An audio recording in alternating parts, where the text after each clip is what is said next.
Una namin pinuntahan ng Big C dito sa Bangkok. Dito kami nakabili ng isa pang authentic Thai tea, ang Chatramyu. Hindi nakakasawa yung tsaa nila, kaya tsaa sa umaga, tsaa sa gabi.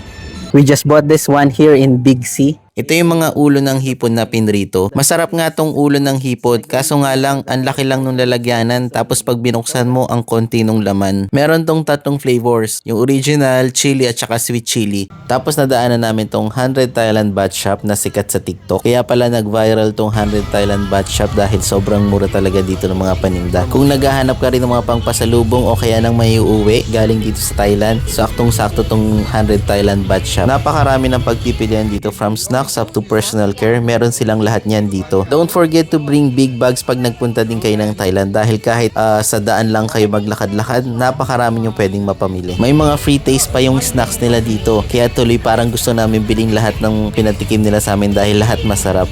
And to finally end our day, kakain kami dito ng dinner sa may 19 Seafood Restaurant. Umorder kami ng crab rice, stir-fried vegetables at saka ng ulo ng hipon na pinrito na may salted egg. Let's start with crab rice na sobrang meaty. Ang dami ng crab meat nito. Kahit hindi ka na umorder ng ulam, basta may crab rice ka na, okay na. Yung servings nito is good for 2 to 3 person. Usually hindi kami malakas sa rice, pero ito naubos namin. Ganun kasarap itong crab rice nila. Yung stir-fried vegetable nila parang chop suey natin sa Pinas. Cook into perfection yung vegetables nila, hindi siya soggy. Tapos yung sabaw ng vegetables naging sarsa, kaya tuloy mas lalong sumarap. And last but not the least, yung fried shrimp nila with salted egg.